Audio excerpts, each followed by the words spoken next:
ఏది అయినా ట్రై చెయ్యి ఆచి చికెన్ మసాలా. సంవత్సరాలు గడుస్తూనే ఉంటాయి, జనరేషన్లు మారిపోతూనే ఉంటాయి, సరికొత్త టెక్నాలజీలు పుట్టుకొస్తూనే ఉంటాయి, సైంటిస్టులు ఏదో ఒకటి కనిపెడుతూనే ఉంటారు. కానీ ఇదొక్కటే ఇప్పటికీ తేలని మిస్టరీగా మిగిలిపోయింది. అసలు ఏలియన్స్ ఉన్నాయా? అమెరికా మాజీ అధ్యక్షుడు బరాక్ ఒబామా చెప్పింది విని కిరాక్ అయిపోతారంట. అసలు ఒబామా ఏమన్నారు?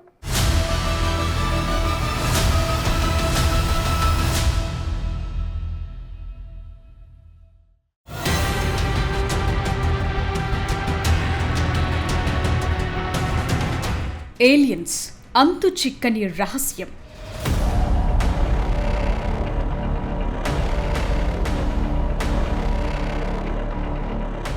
గ్రహాంతర వాసులు నిజంగా ఉన్నారా?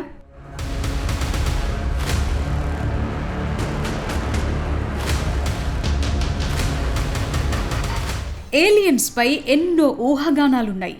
వాళ్ళు ఇప్పటికీ ఓ మిస్టరీనే. గ్రహాంతర వాసులకు గుర్తు తెలియని ఎగిరే వస్తువుల లాంటి వాటితో అమెరికాలోని ఏరియా 51కి బలమైన లింక్స్ ఉన్నాయనే ప్రచారం కూడా ఎప్పటి నుంచో ఉంది. దీనిపై అమెరికా మాజీ ప్రెసిడెంట్ బరాక్ ఒబామా ఓ ఇంటర్వ్యూలో ఇంట్రెస్టింగ్ కామెంట్స్ చేశారు. ఏదో ఒక గ్రహంపై గ్రహాంతర వాసులు ఉండే ఉంటారనే విషయాన్ని తాను బలంగా నమ్ముతున్నానని చెప్పారు. కానీ ఏలియన్స్ ని ఏరియా 51లో అమెరికా నిర్బంధించిందనే ఊహాగానాల్లో నిజం లేదని స్పష్టం చేశారు. దీన్ని నిరూపించడానికి ఎలాంటి ఆధారాలు కూడా లేవన్నారు.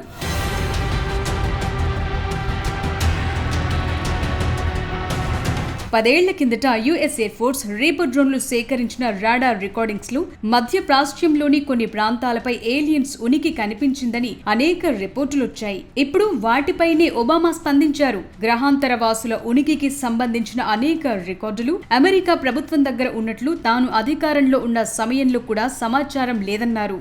ఈ సువిశాల విశ్వంలో మనమే కాకుండా ఇతర జీవులున్నాయా అనే ప్రశ్నకు దశాబ్దాలుగా సమాధానం దొరకటం లేదు. ఈ పరిస్థితుల్లో ఒబామా చేసిన కామెంట్స్ ప్రపంచ వ్యాప్తంగా ప్రకంపనలు సృష్టిస్తున్నాయి. ఇంటర్నెట్, సోషల్ మీడియాలో ఇదే ట్రెండ్ అవుతోంది. ఇదే సమయంలో అమెరికాలోని నెవాడాలో ఉన్న ఏరియా 51 పైన చర్చ జరుగుతోంది.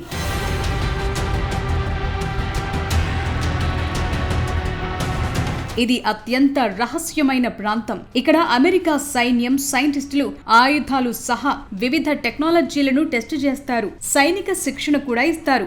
ఈ స్థావరాన్ని 1955లో ఏర్పాటు చేశారు. నెవాడా ఎడారిలో 200 కిలోమీటర్ల విస్తీర్ణంలో ఉంటుంది ఏరియా 51.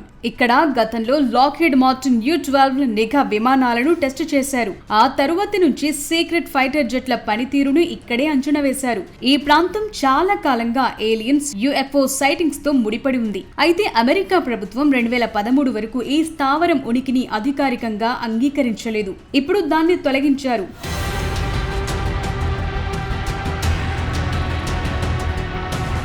అన్ఐడెంటిఫైడ్ ఎనామలీస్ ఫినామినా పట్ల ఆసక్తి పెరుగుతున్న క్రమంలో ఒబామా కామెంట్స్ కొత్త చర్చకు దారితీశాయి. ఇందుకోసం pentagon all domain anomaly resolution office కూడా ఏర్పాటు చేసింది. ఈ సంఘటనల గురించి ప్రభుత్వం మరింత సమాచారాన్ని బయటపెట్టాలని కోరుతూ కాంగ్రెస్ చట్టాలను ఆమోదించింది. అయితే భూమికి ఆవల జీవం ఉందని నిర్ధారించగల ఖచ్చితమైన ఆధారాలు లేవు. అయినప్పటికీ శాస్త్రవేత్తలు ఒక ఆధారాన్ని కనుగొనే ఆశతో అనంత విశ్వంలోని విస్తారమైన ప్రాంతాలను స్కాన్ చేస్తూనే ఉన్నారు. అయితే ఏలియన్స్ ఉనికిని కనుక్కునేందుకు రీసెర్చ్ చేస్తున్న క్రమంలో మొదలుపెట్టిన క్రౌడ్ సోర్స్ ప్రాజెక్టు కారణంగా ఇటీవలే శాస్త్రవేత్తలు పురోగతి సాధించారు. ఈ ప్రాజెక్టు పేరు సిటీ ఎట్ హోమ్. ఇది 1999లో ప్రారంభించారు.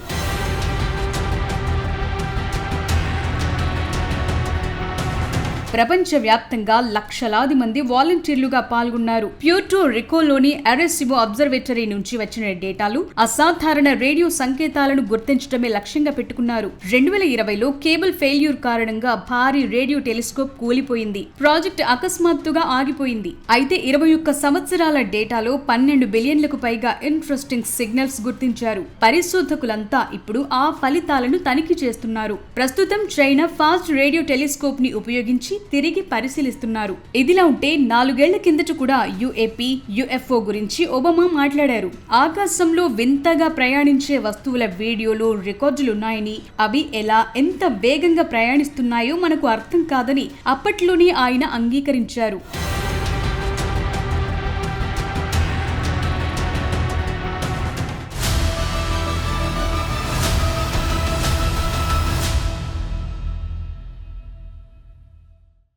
ఏలియన్స్ ఇప్పటికీ ఇదో సస్పెన్స్ సబ్జెక్ట్. ఉన్నాయో లేవో తెలియదు కానీ అప్పుడప్పుడు కనిపించే కొన్ని ఆబ్జెక్ట్ మాత్రం అనేక ప్రశ్నల్ని మిగిల్చి వెళ్ళిపోతుంటాయి. అవే ఏలియన్సా? ఏలియన్స్ ఎక్కడో ఓ చోట ఉంటాయనే ఒబామా వాదనే నిజమైతే మనకంటే వాళ్ళెంత అడ్వాన్స్డ్గా ఉండుంటారు? ఇంకా మన దాకా ఎందుకు రాలేకపోతున్నారు? ఏలియన్స్ గనక భూమి మీద ఎంట్రీ ఇస్తే ఏం జరుగుతుంది?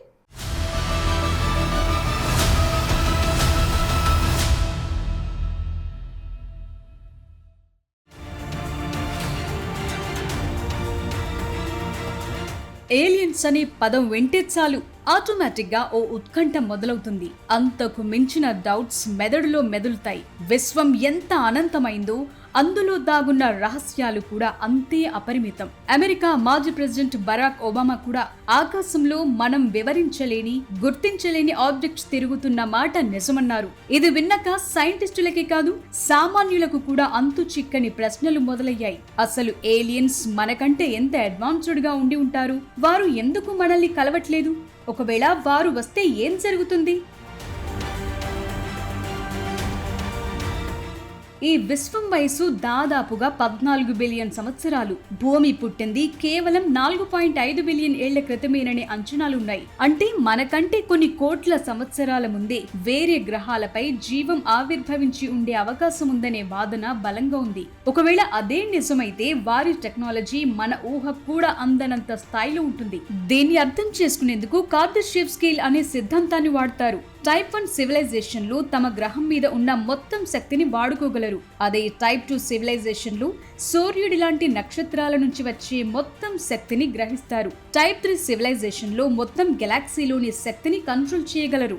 మనం ఇంకా టైప్ 1 స్థాయికి కూడా చేరుకోలేదు. ఒకవేళ ఏలియన్స్ భూమిని ఇప్పటికే గుర్తించి ఉంటే వారు కనీసం టైప్ 2, టైప్ 3 స్థాయికి చెందిన వారై ఉంటారు. అంటే వారి దగ్గర కాంతి వేగంతో ప్రయాణించే స్పేస్ క్రాఫ్ట్స్ గానీ, వార్మ్ హోల్స్ ద్వారా సెకండ్లలో ప్రయాణించే టెక్నాలజీ గానీ ఉండొచ్చంటున్నారు. ఒకవేళ ఏలియన్సే గనుక ఉండి ఉంటే వాళ్ళంతా ఎక్కడున్నారు? ఇంకా మన దాకా ఎందుకు రాలేకపోతున్నారు అనే ప్రశ్నలు శాస్త్రవేత్తలను వేధిస్తున్నాయి. దీన్ని ఫెర్మి పారాడాక్స్ అంటారు. విశ్వం చాలా విశాలమైంది. కాంతి వేగంతో వెళ్లిన ఓ గెలాక్సీ నుంచి మరో గెలాక్సీకి చేరటానికి 1000 ఏళ్లు పడుతుంది. అంత అడ్వాన్స్డ్ జీవులకు మనం చాలా ప్రాథమిక స్థాయిలో ఉన్నట్లు అనిపించొచ్చు. ఏ నాగరికత అయినా ఒక స్థాయికి రాగానే ప్రకృతి వైపరీత్యాల వల్ల, యుద్ధాల వల్ల అంతరించిపోతుందేమో అనే చర్చ కూడా ఉంది. దీన్నే గ్రేట్ ఫిల్టర్ అంటారు. ఒకవేళ ఏలియన్స్ గనుక నిజంగా ఉండి భూమి మీదకొస్తే ఏం జరుగుతుంది? ఇదంతా హాలీవుడ్ సైన్స్ ఫిక్షన్ సినిమాల్లో చూపించినంత సరదాగా ఉండకపోవచ్చు. అందుకే స్టీఫెన్ హాకింగ్ లాంటి మేధావులు ఎప్పుడో హెచ్చరించారు. ఏలియన్స్ గనుక మనల్ని వెతుక్కుంటూ వస్తే అది కొలంబస్ అమెరికాను కనిపెట్టినట్లవుతుందన్నారు. దానివల్ల అక్కడి స్థానిక ప్రజలకు మంచి జరగదని చెప్పారు. అందుకే ఏలియన్స్ ఫ్యాక్టర్ ఆధునిక విజ్ఞాన శాస్త్రం ముందున్న అతి పెద్ద సవాల్. శాస్త్రవేత్తల అంచనా ప్రకారం మన పాలపుంత గెలాక్సీలోనే 100 కోట్ల నక్షత్రాలున్నాయి. విశ్వమంతటా ఇలాంటి గెలాక్సీలు మరెన్నో ఉన్నాయి. గణిత శాస్త్రపరంగా చూస్తే ఎక్కడో ఒక చోట భూమి లాంటి వాతావరణం ఉండి అక్కడ జీవం ప్రాణం పోసుకోవటానికి అవకాశాలున్నాయి. మన గెలాక్సీలో మనతో కమ్యూనికేట్ చేయగలిగే నాగరికతలు ఎన్ని ఉండొచ్చో అంచనా వేయటానికి డ్రేక్ ఈక్వేషన్ ఉంది. దాని ప్రకారం ఏలియన్స్ ఉండే అవకాశాలు చాలా ఎక్కువ ఉన్నాయి. ఇక ఏలియన్స్ గనుక భూమిని కనిపెట్టి మనల్ని సంప్రదిస్తే ఏమవుతుందనే దానిపై భిన్నమైన అంచనాలున్నాయి. ఒకవేళ ఏలియన్స్ గనుక భూమికొచ్చారంటే వారి టెక్నాలజీ మనకు అందనంత స్థాయిలో ఉంటుందని అర్థం. వారి నుంచి క్లీన్ ఎనర్జీ, నయం కాని జబ్బులకు చికిత్సలు, టైం ట్రావెల్ లాంటి రహస్యాలను నేర్చుకునేందుకు వీలుంటుందని చెప్తున్నారు. ఇదే సమయంలో భూమిపై ఉన్న వనరులను ఏలియన్స్ ఆక్రమించుకుంటే పరిస్థితి ఏంటి అనే ఆలోచనలు కూడా ఉన్నాయి. గ్రహాంతర వాసులు గనుక భూమిపైకి వస్తే ఇక్కడ ఉన్న ఆచారాలు, వ్యవహారాలు, వ్యవస్థలన్నీ ఒక్కసారిగా కుప్పకూలిపోతాయి.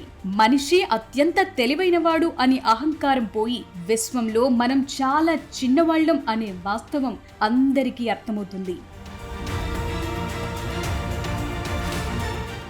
మన శాస్త్రవేత్తలు ఏలియన్స్ ని రేడియో టెలిస్కోప్ల ద్వారా అంతరిక్షం నుంచి వచ్చే వింత శబ్దాలను, సిగ్నల్స్ ను వింటున్నారు. అంతేకాదు సుదూర గ్రహాల వాతావరణంలో ఆక్సిజన్, మీథేన్ లాంటి జీవ సంకేతాలున్నాయేమో పరిశోధిస్తున్నారు. ఏదేమైనా ఏలియన్స్ ఇప్పటికీ మనల్ని గమనిస్తూ ఉండొచ్చు, మన సిగ్నల్ కోసం వెయిట్ చేస్తుండొచ్చు. సైన్స్ పరిశోధనలు పెరిగే కొద్దీ ఈ సస్పెన్స్ వీడే అవకాశం ఉంటుంది. ఎందుకంటే కాలం పరుగులు, మనిషి సాధించిన విజయాలు అన్నీ ఇన్ని కావు. సముద్ర గర్భాలను శోధించాం, అణువుని విచ్ఛిన్నం చేశాం, చివరకు అంగారకుడి పైన రోవర్లను దించాం. అయినప్పటికీ అనంతమైన విశ్వంలో మనం ఒంటరి వాళ్లమేనా అనే ప్రశ్నలకు మాత్రం సమాధానం ఇప్పటికీ ఓ మిస్టరీగానే మిగిలిపోయింది.